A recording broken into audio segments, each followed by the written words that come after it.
अस्सलाम वालेकुम जी। मैं थोड़ा वीर अंजम सरोया। मैं गल अज बड़ी जरूरी करनी सी भी फेसबुक के उत्ते मेरा सिर्फ एको ही पेज आ, पौने 3 लाख के फॉलोवर आ, उत्ते व्हाट्सएप नंबर आ 0300 पूरा 6613 इस तो इलावा मेरा कोई नंबर नहीं, कोई पेज नहीं। वो मेरे नाम ते लोगों ने पेज बना के उत्ते अपने व्हाट्सएप दिते हुए हैं तो वह गलत इस्तेमाल कर रहे हैं। मैं हुण तां वीडियो बनाई आ भी मैं किसी के कॉलो फेल का जिम्मेदार नहीं। हाँ जी, तो इस पेज तो भी इंशाअल्लाह ताला तुहाडे तो कोई मुतालबा या किसी किस्म का नहीं होगा, सिर्फ दुआवां दे तलबगार हाँ, दुआवां लवांगे, दुआवां दवांगे।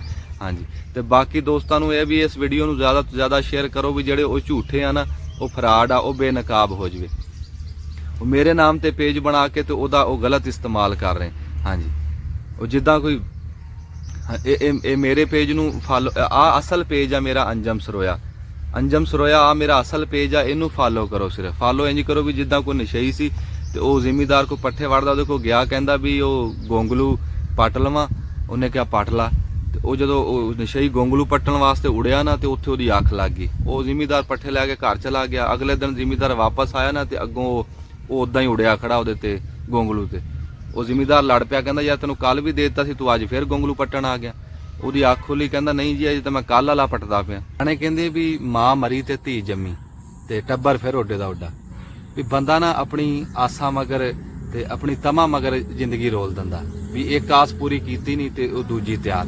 ਵੀ ਜੇ ਸਾਈਕਲ ਆ ਕਹਿੰਦਾ ਸਕੂਟਰ ਆ ਜਾਵੇ, ਜੇ ਸਕੂਟਰ ਆ ਕਹਿੰਦਾ ਗੱਡੀ ਆ ਜਾਵੇ। ਇਹ ਰੱਜਦਾ ਨਹੀਂ ਵੀ ਉਹ ਗੱਡੀ ਵਾਲਿਆਂ ਨੂੰ ਕਿਹੜਾ ਕੋਈ ਮੌਤ ਨਹੀਂ ਆਉਂਦੀ, ਜਾਂ ਉਹ ਕਿਹੜਾ ਵੀ ਸੋਨਾ ਖਾ ਕੇ ਸੌਂਦੇ, ਉਹ ਵੀ ਆ ਕਣਕ ਦੀ ਰੋਟੀ ਖਾਂਦੇ, ਇਹੀ ਕੱਪੜੇ, ਜਾਂ ਉਹਨਾਂ ਦਾ ਕੋਈ ਕਫਨ ਕੋਈ ਕਰੋਸ਼ੀਏ ਦਾ ਹੁੰਦਾ ਕਢਾਈ ਵਾਲਾ।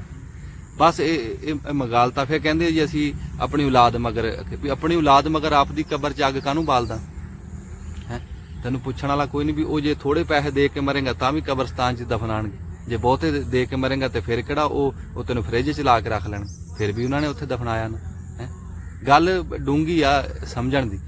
ਜਿੱਦਾਂ ਕੋਈ ਬੰਦਾ ਨਾ ਡੂੰਗਾ ਟੋਇਆ ਕੱਢ ਕੇ ਤੇ ਵਿੱਚ ਬੈਠਾ, ਤੇ ਕਿਸੇ ਨੇ ਕੋਈ ਲੰਘਦੇ ਨੇ ਪੁੱਛਿਆ ਵੀ ਕੀ ਕਰਦਾ, ਕਹਿੰਦਾ ਅੱਜ ਨਾ ਛੇੜ, ਅੱਜ ਮੈਂ ਡੂੰਗਾ ਸੋਚ ਰਿਹਾ। ਤਾਂ ਜਿੱਦਾਂ ਜਿੱਦਾਂ ਉਹ ਬੱਕਰਾ ਈਦ ਨੇੜੇ ਆਈ ਜਾਂਦੀ ਆ, ਉਹ ਚੋਰ ਬੱਕਰੇ ਹੀ ਚੱਕੀ ਜਾਂਦੇ ਹੈ ਕੁਰਬਾਨੀ ਦੇ। ਉਹ ਵੱਖਰੇ ਅਰਤਗੁਲ ਬਣੇ ਆ ਵੀ ਸਕੂਟਰ ਦੇ ਉੱਤੇ ਧਰਦੇ ਆ ਤੇ ਅੱਲਾ ਤੇਰੀ ਯਾਰੀ, ਇੱਥੇ ਪੁੱਛਣ ਵਾਲਾ ਕੋਈ ਨਹੀਂ। ਲੈ ਉਹ ਬੀਬੀ ਇੱਕ ਹੁਣ ਰੋਂਦੀ ਛੱਡ ਕੇ ਆਇਆ, ਉਹਦਾ ਬੱਕਰਾ ਲੈ ਗਏ ਚੋਰ। ਕਹਿੰਦੀ ਮੈਂ ਸਾਲ ਸਾਂਭਿਆ ਸੀ ਵੀ ਚੱਲ ਵੇਚ ਕੇ ਨਾ ਤੇ ਵਿਹੜਾ ਪੱਕਾ ਕਰਾਉਂਗੀ, ਵੀ ਮੀਂਹ ਆਂਦਾ ਨਾ ਤੇ ਵਿਹੜੇ 'ਚ ਖੋਬਾ ਹੋ ਜਾਂਦਾ। ਲੈ ਮੈਂ ਕਿਹਾ ਤੂੰ ਕਰਾ ਲਾ ਪੱਕਾ।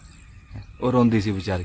ਇੱਥੇ ਬੱਕਰੇ ਦੀ ਚੋਰੀ ਨੂੰ ਜਾਣਦਾ ਹੀ ਕੋਈ ਨਹੀਂ। ਉਹ ਪੁਲਿਸ ਵਾਲੇ ਨੰਗੇ ਡਾਲਾ। ਮੈਂ ਕਿਹਾ ਥਾਣੇਦਾਰ ਨੂੰ ਯਾਰ ਉਹ ਬੱਕਰਾ ਲੈ ਗਏ ਚੋਰ। ਕਹਿੰਦਾ ਕਿੱਧਰ ਨੂੰ ਗਏ? ਮੈਂ ਕਿਹਾ ਇੱਧਰ ਨੂੰ ਗਏ। ਕਹਿੰਦਾ ਇੱਧਰੋਂ ਤਾਂ ਮੈਂ ਆ ਰਿਹਾ। ਲੈ ਉਹ ਮੈਨੂੰ ਚੋਰ ਬਣਾ ਜੇ। ਵੇਖਿਆ ਤੂੰ ਕੀ ਕਰਦਾ ਸੀ ਜਦੋਂ ਚੋਰ ਆਏ? ਮੈਂ ਕਿਹਾ ਯਾਰ ਮੈਂ ਚੋਰਾਂ ਵਾਸਤੇ ਬੋਤਲ ਲੈਣ ਗਿਆ ਤੇ ਉਹਨਾਂ ਨੂੰ ਛੇਤੀ ਸੀ, ਮੈਂ ਕਿਹਾ ਉਹ ਚੱਕ ਕੇ ਤੇ ਬੱਕਰਾ ਲੈ ਗਏ, ਰੁਕੇ ਨੀ। ਕਹਿੰਦਾ ਚਲ ਉਹ ਤਾਂ ਚਲੇ ਗਏ, ਬੋਤਲ ਆਖੇ ਸਾਨੂੰ ਪਿਆ ਦੇ।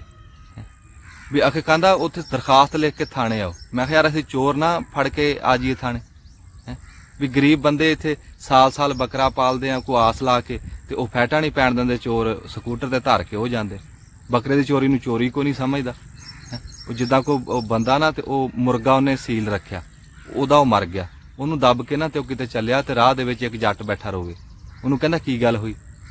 ਉਹ ਕਹਿੰਦਾ ਯਾਰ ਮੇਰੀ ਮੱਝ ਮਰ ਗਈ। ਕਹਿੰਦਾ ਲੈ ਇੱਥੇ ਕਲਗੀਆਂ ਵਾਲੇ ਨਹੀਂ ਰਹੇ, ਤੂੰ ਕਾਲੀ ਚੰਮ ਨੂੰ ਰੋਣਾ। ਸਿਆਣੇ ਕਹਿੰਦੇ ਵੀ ਬੰਦਾ 2 ਟਾਈਮ ਸਾਲਾਂ ਨਾਲ ਰੋਟੀ ਖਾ ਲਵੇ ਨਾ, ਤੀਏ ਟਾਈਮ ਆਪੇ ਦਿਲ ਕਰਦਾ ਵੀ ਬੰਦਾ ਦੁੱਧ ਨਾ ਸੁਰਕ ਕੇ ਖਾਵੇ, ਵੀ ਬੰਦਾ ਅੱਕ ਜਾਂਦਾ। ਅਸੀਂ ਇਦਾਂ ਹੀ ਮਹਿੰਗਾਈ ਦੇ ਮੱਥੇ ਲੱਗ ਕੇ ਅੱਕ ਗਏ। ਹੁਣ ਕਹਿੰਦੇ ਦਿਹਾੜੀ ਡੰਗ ਤੱਕ ਉਹ ਬਜਟ ਆਣਾ ਵੀ ਹੁਣ ਕੋਈ ਦਿਓ, ਕੋਈ ਵਧਾ ਕੇ ਕੋਈ ਸਬਸਿਡੀ, ਕੋਈ ਮਜ਼ਦੂਰ ਨੂੰ, ਤਾਜਰ ਨੂੰ, ਕਿਸਾਨ ਨੂੰ, ਜਿਵੇਂ ਆ ਖੰਡ ਘਿਓ ਤੇ ਦਾਲਾਂ ਵਧਾ ਕੇ ਦਿੰਦੇ ਰਹੇ। ਚੱਲ ਹੋਰ ਨਹੀਂ ਤਾਂ ਆ ਕੋਈ ਬਿਜਲੀ ਦੇ ਉੱਤੇ ਤੇ ਤੇਲ ਦੇ ਉੱਤੇ ਤਾਂ ਸਾਨੂੰ ਕੋਈ ਦਿਓ ਸਬਸਿਡੀ, ਸਾਨੂੰ ਤਾਂ ਇਹੀ ਲੈ ਦੇ ਕੇ ਬਹਿ ਗਏ। ਫਿਰ ਜਿਹੜੇ ਮੁਲਾਜ਼ਮ ਆ ਵਿਚਾਰੇ, ਉਹ ਨਾ ਗਰੀਬਾਂ ਚਾਹੁੰਦੇ ਨਾ ਅਮੀਰਾਂ ਚਾਹੁੰਦੇ, ਉਹ ਵਿਚਾਲੇ ਫਸੇ ਆ। ਕੋ ਮੁਲਾਜ਼ਮਾਂ ਦੀਆਂ ਤਨਖਾਹਾਂ ਡਬਲ ਕਰੋ, ਜਿਵੇਂ ਤੇਲ ਡਬਲ ਕੀਤਾ।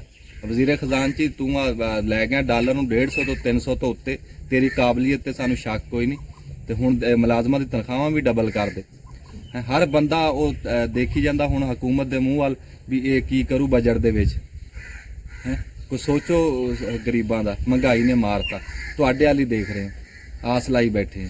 ਉਹ ਜਿੱਦਾਂ ਕੋਈ ਬੰਦੇ ਨੇ ਕੁੱਤਾ ਰੱਖਿਆ ਨਾ ਤੇ ਉਹਦੇ ਕੁੱਤੇ ਨੇ ਉਹਦੇ ਜਨਾਨੀ ਨੂੰ ਵੱਢਿਆ, ਜਨਾਨੀ ਮਰ ਗਈ। ਉਹ ਜਨਾਜ਼ਾ ਹੋਇਆ ਤੇ ਦੁਨੀਆ ਬੜੀ ਆਈ, ਇੱਕ ਬੰਦਾ ਲੰਘਿਆ ਜਾ ਰਿਹਾ, ਉਹਨੇ ਕਿਹਾ ਪਤਾ ਨਹੀਂ ਕਿੱਡਾ ਕੁ ਬੰਦਾ ਮਰਿਆ।